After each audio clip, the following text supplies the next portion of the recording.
Truly, it's a privilege for me to join you and to learn about your fabulous community and hospital services. Ladies and gentlemen, I have three base notes of my contribution. The first is, in life, we live life forwards and understand it backwards. Never forget how powerful you are. People have stories about you. They have nicknames for you. You can't escape your leadership role. So you're very, very powerful, even when you feel you're not. And the third base note, and I speak with some experience in this, you can't lead others until you can lead yourself. Where you understand your strengths, your weaknesses, the environments within which you flourish, and those in which you don't. And the magic, as you can demonstrate, of teams.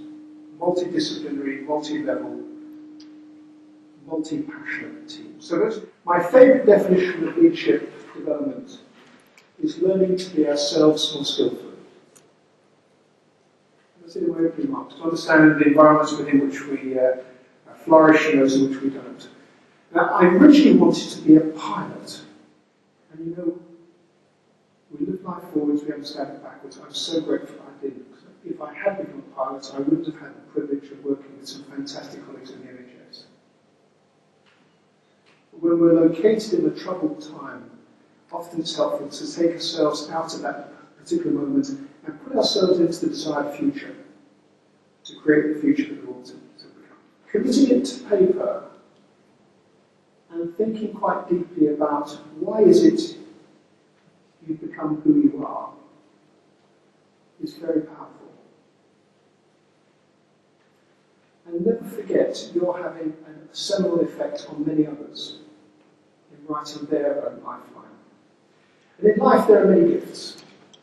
If we're lucky, we have good health, we have loving relationships, and great teachers. Actually, my first job in the NHS was as a general porter in St James's Hospital in Homa. I learned more about management doing that than any course I've ever been on. Because what it taught me is that whatever our calling, we can make a difference for patients, their loved ones, and staff. And I saw some fantastic examples of humanity from fellow porters. So I worked there, did that for a few years. I then became Foundation Chief Exec for the Commission for Health Improvement, which is the precursor to the CQC, and congratulations on your fantastic result. And then the government very sensibly wanted to rationalise the number of inspectorates, very sensibly created the Healthcare Commission. I applied for the job. Professor Ian Kennedy was a very impressive chairman. I got the job, and in 6 weeks I resigned because we couldn't work together. We live life forwards, we understand it backwards. And what I allowed myself to do, which I advise you don't, is let my head rule my heart. If your intuition tells you something's wrong, it's probably wrong. And if your head says, well, we need to do this, even though intuition says, well, we shouldn't, think very, very carefully. The value of values. Understand your values and that your organisation has values which I've studied and I think are inspirational, and never compromise. And your values provide, if you choose to do so, your satellite navigation when you're going through really choppy waters. So the value of values, I learned that I've had mostly fantastic bosses. I have had two that were absolutely bloody awful, who didn't do what they said, were highly manipulative, were highly focused on themselves, and in my view, were not honourable public servants. But I learned a huge amount from them. So learn from those around you would be my recommendation. And time and energy management. So important. You can't lead others until you can lead yourself. If you're knackered, you'll communicate that to your team. A very good question is something the Leadership Academy encourages is learning learning to understand what it's like to be on the receiving end of you. And how would you like it to be? But when considering about applying for a job, always select who you work for far, far, far more carefully than they select you. You're entrusting a large part of your life in Salton. And now W.H. Auden had something to say. We are here on earth to do good to others. What the others are here for, I don't know. It's unusually humorous for W.H. Auden. Maybe you wrote it in a Monday morning. And then a few other reflections. As leaders, always appoint people who are able to themselves and make them fly. A mark of a leader is who follows them. And I have found it very educative, and I think we're just about to get far along, but I found it very educative in my present role in understanding the extraordinary impact of leaders. Two case studies that will remain anonymous and are nowhere near here. One chief exec, recently appointed, first-time chief exec, is doing the most amazing job with his teams, helping to catalyse a renaissance essentially by empowering staff. Being respectful, authentic, humble, a model of leadership, which personally I favour, called servant leadership.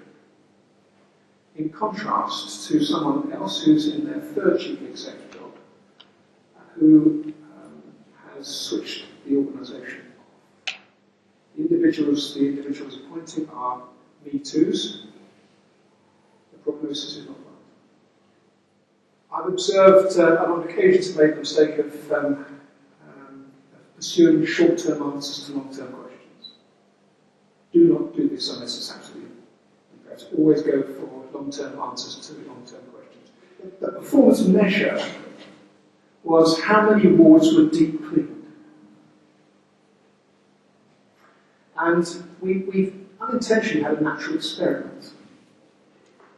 In this particular health system, there are some trusts who are absolutely focused on getting as many wards deep cleaned as quickly as possible.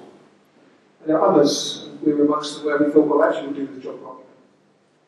Those that had simply gone for quick and dirty clean had a very short-term improvement. And those that took a more thorough long-term answer to this long-term question and sustained very low levels of bacteria. Obviously there are hand hygiene issues as well.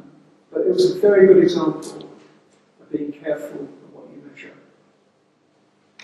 And when things go wrong, whatever one's role in the team, always make sure the impact of the learning from what's gone wrong is far, far, far greater than the impact of what went wrong. I learned a huge amount, spent time with cleaners, with porters, with junior doctors, with consultants, with nurses, healthcare assistants, and I like to think they learned something about us, because we all have the same objective. We just have different roles. So the Gemba is where you create values. The operating theatre is the boardroom, it's the outpatient clinic, it's the catering department, and I find it works particularly well if you invite someone to the Gemba who's been in pain about time. Because it's much more difficult to be difficult if you understand the heat and burden of somebody else's role, and then if you reciprocate. And actually just spending some quality time with people, particularly those that are in pain, can reap rewards. So when dealing with a crisis, what is the way we want services to be seen, to be delivered? How do we want patients to experience them, staff to feel in 3 or 4 years' time, not just in 3 or 4 minutes? Manage today is a necessary past condition of the future we want to create.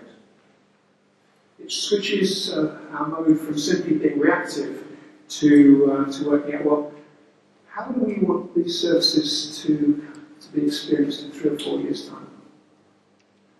Treasure constructive criticism. As Trish was saying, our aspiration as leaders, as members of the community, is to be the best we can be.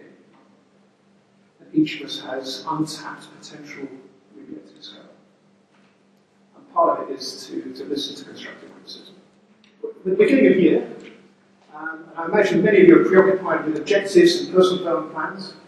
And my suggestion, and this took me 37 years to do, because I now have a PDP that has 3 domains: mind, body, and soul. So PDP should nourish all of us, not just the work domain.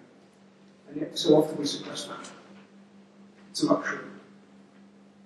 But we can't lead others until we lead ourselves, and we're rounded human beings. As leaders, you are the anchors of hope, as Napoleon said. Even in the most troubled moments, folk will look to you to realise their lamp